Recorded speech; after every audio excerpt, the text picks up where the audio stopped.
मेवात के नूह में जो ये घटना हुई, इसको आप किस तरह से देखते हैं? मेवात के नूह की घटना का जन्म 1947 के विभाजन के बाद हुआ था। तब ये गुड़गांव जिला था। गुड़गांव जिले की प्रशासनिक व्यवस्था को चुस्त दुरुस्त करने के लिए इसका विभाजन किया गया, जिसमें नूह और पलवल और फरीदाबाद इन जिलों का गठन किया गया। उसके उपरांत इस व्यवस्था को एक ऐसे तरह से कंसोलिडेट कर दिया, इधर उधर के जो मुसलमान थे, यानी जो मेवात व्रत क्षेत्र के लोग थे, वो नूह की तरफ रुक करके नूह में सारे कंसोलिडेट हो गए, इकट्ठे हो गए। वर्तमान समय में लगभग 80% आबादी नूह जनपद की। संभवतः 1940 की जनगणना में इस क्षेत्र की आबादी 35 से 40% रही थी, मुश्किल से मुस्लिम की आबादी। ये पाकिस्तान जाना चाहते थे, लेकिन महात्मा गांधी और अन्य के सहयोग से इन्हें यहीं रोक लिया गया। वर्तमान समय में पंथ निरपेक्ष परिवर्तन यानी डेमोग्राफिकल चेंज ने इस पूरे व्रत क्षेत्र की हिंदू मुस्लिम आबादी को पलट कर रख दिया। पलवल और फरीदाबाद में अलग अलग जगहों से आगे बसे हुए हिंदू, नूह में मुसलमानों का इकट्ठा होना इस बात का प्रमाण है कि दोनों की लगभग एक मोर्चाबंदी पूरी हो चुकी। नूह क्षेत्र में लगभग 80% मुस्लिम, उसके आसपास के जो मुसलमान थे वो आकर नूह के जनपद यानी नगरीय क्षेत्र में बस चुके। वर्तमान समय में वो एक घाटी की शक्ल में, जहां अपराध को नियंत्रित करना आज की तारीख में प्रशासन के लिए एक चुनौती है।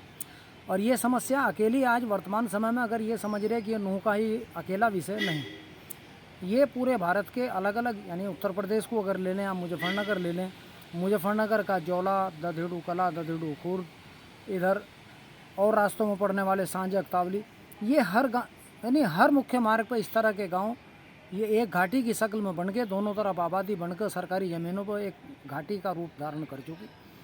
चूँकि मुजफ्फरनगर के दंगे में सबसे अच्छा जो रिजल्ट रहा था वो बसी और इसका पूर्वालियान का रहा था। वहाँ हिंदुओं की पिटाई ठीक हुई थी। उसी का अनुसरण करते हुए सभी मुस्लिम गाँवों में दोनों तरफ सरकारी ज़मीनों पर आबादी को बसाया गया विधिवत रूप से।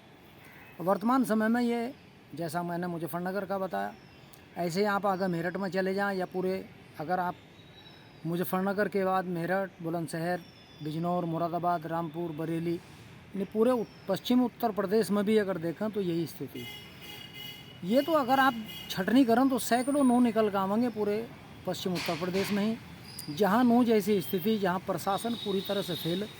वर्तमान योगी सरकार में ये माना जा रहा है कि भाई मुसलमान ठीक हो गया, मुसलमान ठीक हो, नहीं, मुसलमान पीछे हट गया।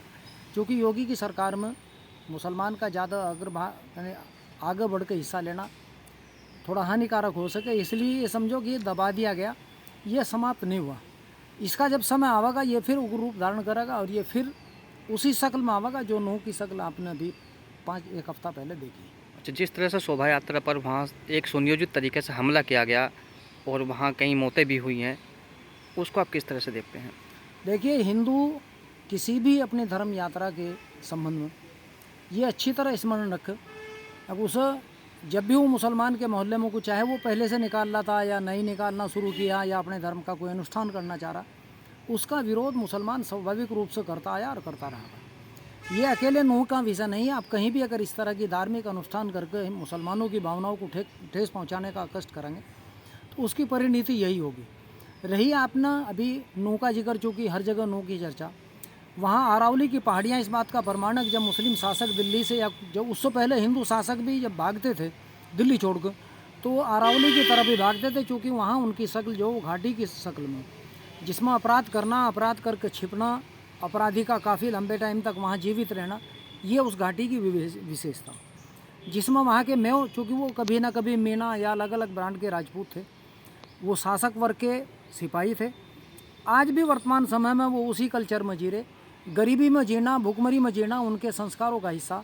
वे बिना पानी, गंदे पानी को पी कर जी लें। वहाँ सामान्य आदमी उन पर विपरीत परिस्थितियों में जीवित नहीं रह सकता। इसलिए नूह जैसी एक जो संस्कृति विकसित हुई, आज आप उसी संस्कृति को अगर कहीं पश्चिम उत्तर प्रदेश से लेकर पश्चिम उत्तर प्रदेश, पूर्वी उत्तर प्रदेश, बिहार, झारखंड, पश्चिम बंगाल, मुसलमान सभी जगह उस तरह के मतलब परिवेश में जीवित रहने का एक अभ्यस्त हो चुका। तो उसे कोई इन चीज़ों से फ़र्क नहीं पड़ रहा कि वो उसे लग्जूरियस पिलो का गद्दा मिलेगा या नहीं, वो तो पत्थर पर सिर रख कर सोने का है भी आदि, उसे कोई समस्या नहीं है। मुजफ्फरनगर में जैसे पिछले बार दंगे हुए, एक बड़ी घटना हुई, और यही तरीका वहाँ भी अपनाया गया, तो इसको किस तरह से आप देखते हैं कि सुनियोजित था, और किस तरह के जैसे वहाँ पे फिर मानव आयोग और आपका और संस्थाएं वहाँ पे जो है मुसलमानों के पक्ष में उतर आई, इंटरनेशनल मीडिया उतर आया। देखिए, जब भी भारत में दंगा कोई नई परिणति नहीं आज की, 1947 में विशेष रूप से संपूर्ण उपमहाद्वीप में हुए, उसमें बांग्लादेश, पाकिस्तान, भारत। लेकिन चूँकि भारत में वर्तमान समय में भी इस तरह के दंगे सक्रिय रूप से जारी, दूसरे यानी अब बंगाल, बांग्लादेश और पाकिस्तान में तो दंगे बिल्कुल यानी हिंदू समाप्त हो चुका। बांग्लादेश में आपने विजयदशमी या अलग अलग पर्व पर देखा, तो जब हिंदुओं के खिलाफ हमले हों तो पुलिस भी एक तरफ खड़ी हो जा। वही स्थिति आज भारत के अलग अलग जगहों पर आपको प्रतीत होती होगी। नूह में भी पुलिस एक तरफ खड़ी हो गई थी। ये तो एक अच्छा हो भली एक महिला वहाँ IPS अधिकारी थी, जिसने संभवतः यह निर्णय लिया कि नहीं, किसी भी कीमत पर आदमियों को बचाना, चाहे वो हिंदू थे या मुस्लिम, ये कहना तो खैर किसी भी स्तर पर ठीक नहीं है, क्योंकि वो एक IPS अधिकारी है, उसे किसी धर्म या जाति से जोड़ना ठीक नहीं रहने का। उस महिला ने साहस दिखाया और वहाँ जाकर हज़ारों लोगों को निकाल कर वो लेकर आई। सिपाही हमेशा अनुसरण करता है अपने अधिकारी का।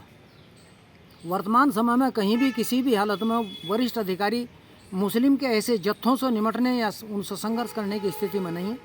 इसलिए अक्सर पुलिस घटना के बाद ही पहुँचा, जब वो मामला वहाँ से ठंडा पड़ जा, तब वो मरी हुई लाशों को उठाने के लिए पहुँचे किसी अधिकारी के साथ। अधिकारी मुसलमान से टकराने की स्थिति अभी स्वीकार्य नहीं कर रहा। मतलब आप एक अकेली ममता या क्या नाम है, ममता सिंह कुछ, उन्हें उस अधिकारी ने ये साहस दिखाया कि नहीं, वो जाकर उस भीड़ में से गई और उन हज़ारों मंदिर में फंसे हुए लोगों को निकाल कर लेकर आई। शोभा यात्रा में हमले के दौरान 5 हिंदुओं की हत्या की गई है। अभी कोई भी ऐसा व्यक्ति, ये टुकड़े टुकड़े गैंग है या फिर अवार्ड वापसी वाले लोग हैं या इंटरनेशनल मीडिया जो है, कहीं भी कोई सामने नहीं आ रहा अभी। देखिए, धर्मनिरपेक्षता एक सैद्धांतिक व्यवस्था जो सिर्फ अल्पसंख्यक और अल्पसंख्यक में भी मुसलमानों के मरने के बाद सक्रिय हो, चूँकि मुसलमान की सक्रियता के कारण ही उनकी प्रसिद्धि बढ़े। आप अगर यही माइनॉरिटी में आप जैन को ले लें, क्रिश्चियन को ले लें, शायद उनके मरने पर उनकी सक्रियता नहीं बढ़ती, क्योंकि उन्हें अल खलीज या मतलब मध्य एशिया या Europe, Washington DC, London Times, New York Times, इन अखबारों में जगह नहीं मिलती। इनमें जगह लेने के लिए उन्हें एक अग्रणी रूप में ये दिखाना पड़ेगा कि देखिए, हमने अल्पसंख्यक के नाम पर मुसलमानों को बचाया और हमने सक्रिय रूप से इनकी ये फला इनके लिए काम किया और सहायता की। अभी आपने मैं नूह की घटना का जब जिक्र चल रहा, तो 5 हिंदू मरे, उसकी कोई रिपोर्टिंग विदेशों में बाई नेम नहीं हुई। बाई नेम जो हुई, जो गुरुग्राम में एक मस्जिद में आगजनी हुई, एक वहाँ के नायब इमाम बिहार के थे, समस्तीपुर के, वो मारे गए। ठीक है, मरना किसी का भी ठीक नहीं है, लेकिन आज की तारीख में सिर्फ उस इमाम की चर्चा, बाकी लोगों की कोई चर्चा इस तरह की आपको प्रतीत नहीं होगी एक जैसा उनकी कोई हत्या हुई है।